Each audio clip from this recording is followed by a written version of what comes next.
How many of us have ever been watching the news and a story comes on and we get captivated by it, and then we start asking questions such as, is this data and information correct?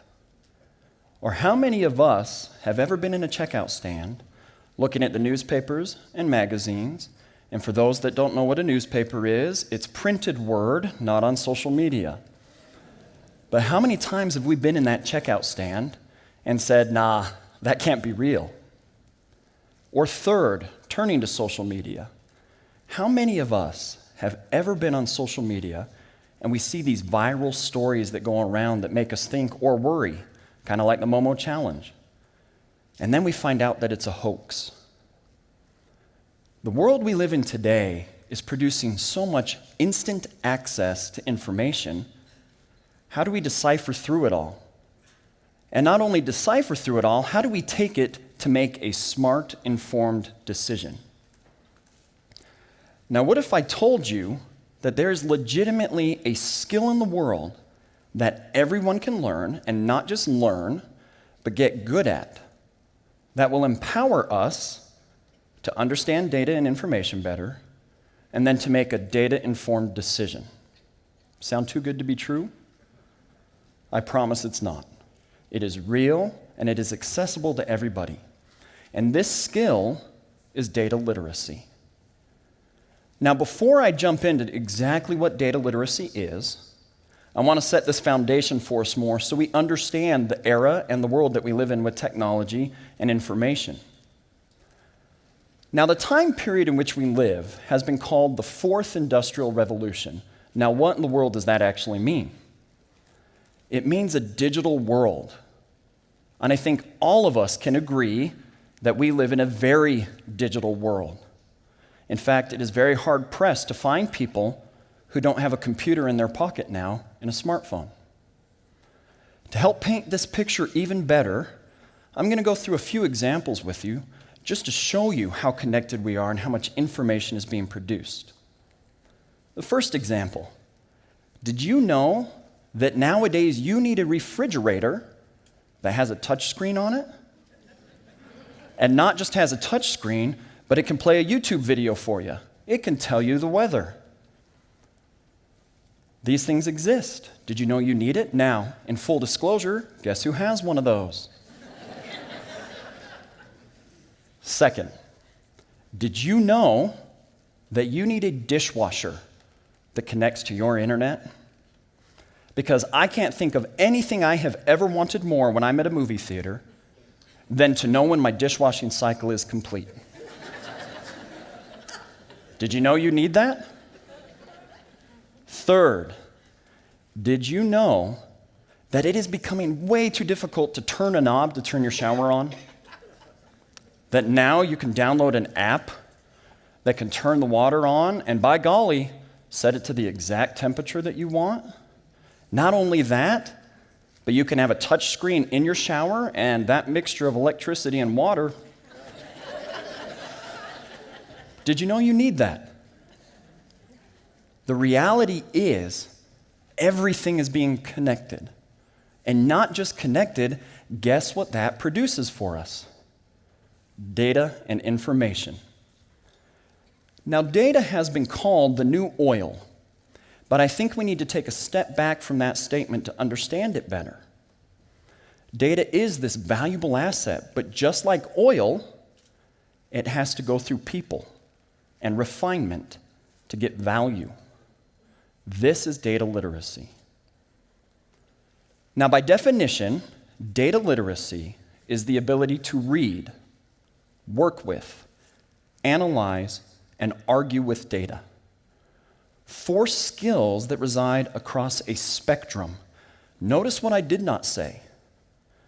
Data literacy is not data science. Not everyone in this world needs to be a data scientist, but everyone needs to be comfortable with data to be able to succeed in the Fourth Industrial Revolution. So let's dive through these 4 skills to help us understand them better. And to do that, we are going to imagine that we all are buying a refrigerator. Now, the principles I'm about to teach and talk through apply not only in a personal life, they apply in the public sector, they apply in business, and they apply in society. The first characteristic is the ability to read data. Now imagine that we are going to a store and we're looking at all these refrigerators and we have no clue which one is going to fit our world the best. So the first step is we are going to read the information and data that is provided to us. And if you were to Google the word to read, it means to look at something and comprehend it. So when we walk into this store and there are 30 refrigerators all over, hopefully some without a touchscreen, we can read the information that is given to us and comprehend it to make a smarter decision. Reading data is one of the most powerful things that can free up our minds in the Fourth Industrial Revolution. If you think back hundreds of years, did you know it could be a criminal act to be able to read?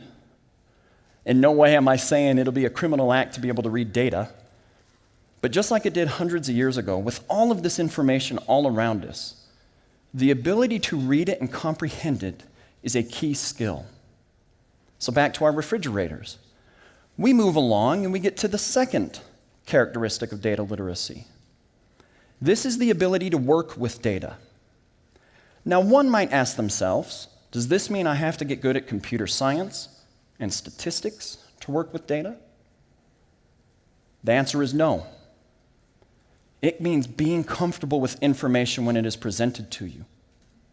If we think of those viral stories that go around and they make us uncomfortable, we become relieved when we find out it's a hoax. Working and reading with data allows us to determine it's a hoax before we have to find out. So when we're buying these refrigerators, and each refrigerator has an information sheet, we're comfortable taking that and consuming it.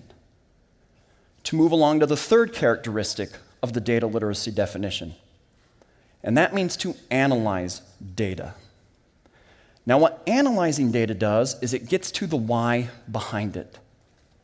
I often say we want to move beyond an observation and get to the insight. In reality, when a story is going around on social media, most of the time, we are making an observation of the information presented to us. In the case of a refrigerator, we walk into a store, see 30 refrigerators, and maybe 5 of them catch our attention. We made an observation. We then need to analyze the information about those 5 refrigerators so that we can take it in and find the insight that will lead to a smarter decision. Analyzing also means being comfortable asking questions. That's not something that happens too often with social media in our day and age. We should be questioning everything. The fourth piece of the pie is arguing with data. Now, a little side note, I am not encouraging you to go argue with the salesperson as you try and pick your refrigerator. Arguing with data means 2 things. 1, interrogate the information as it is presented to you.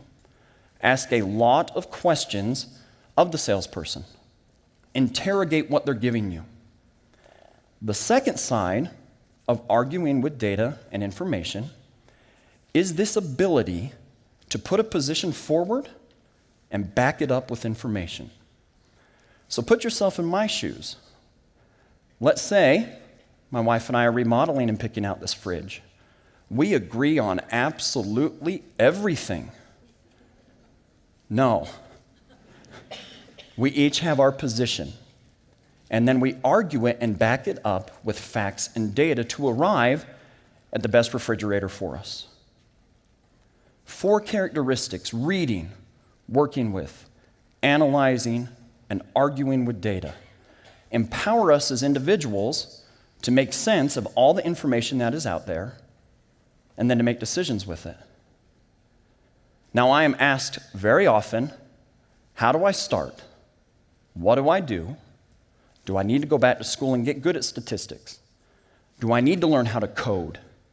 Now, I understand greatly, not everyone is as big a nerd as myself. Not everyone wants to read a statistics textbook. I promise you I do.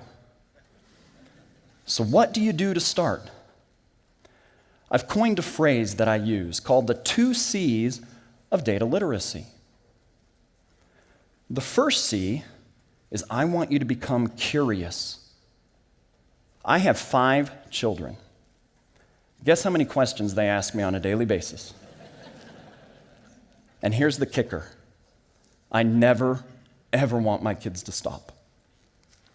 I watch their brains working through information and data in front of them to come to answers that I could only dream of making myself.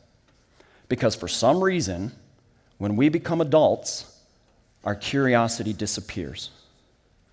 Become curious and ask questions of everything. That is the start to powerful data literacy. The second C of data literacy is creativity. There's a lot of hype and a lot of discussion in the world on what is AI, artificial intelligence, computers, machines, going to do to the future. We're already in the 4th industrial revolution. We are already living in a digital world. And I'm here to tell you the most powerful computer that is out there is in here. It's in our minds. The human element should never be stripped away from data. It is a combination of those machines of data and artificial intelligence combined with the human element. And remember, those 4 characteristics are on a spectrum of skills. But the second C of creativity allows us to open up our human mind to something that might seem boring or mundane, but data and information has power.